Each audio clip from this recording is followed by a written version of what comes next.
Guys मैं आज आ गया हूँ खंडर स्कूल में और यहाँ से बाहर जूता कैसे निकलना है मैं आप सबको सिखवाऊंगा। ये खाई कुछ 5 किलोमीटर ऊंडी है और यहाँ पर मेरे को बहुत पग दुखता है। और गाइस मैं आपको यहाँ से निकलना कैसे खाधा पीधा वगैरह बाहर मैं आपको आज सिखवाने वाला हूँ। तो चलो गाइस शुरू करते हैं। गाइस तो हारू हाथ को भूत हो ऐसा लगता है मैंने बहुत डर लगता है, पर फिर भी मैं यहाँ पर खाने पीने की चीज़ हो रहा हूँ और मैं आपको जल्द से जल्द सिखवाऊंगा कि यहाँ से बाहर कैसे निकलना है। तो मेरे वीडियो को आप सब्सक्राइब करे जाए और सपोर्ट में रहे। तो चलो गाइस करते हैं। उगता उगता मैंने एक चीज़ मिल गई है, ये रेगड़ा है गाइस, इसको रेगड़ा बोलते हैं।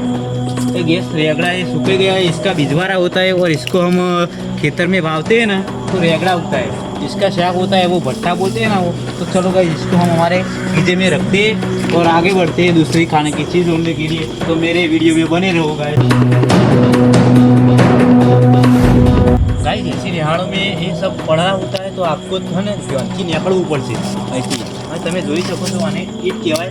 આ ઈંટ શું કામ આવે છે ગાઈસ? આ ઘર બનાવવા કામ આવે છે, પણ આવી જો તમને પગમાં પડે ને તમારે એનું ધ્યાન રાખવું પડે છે।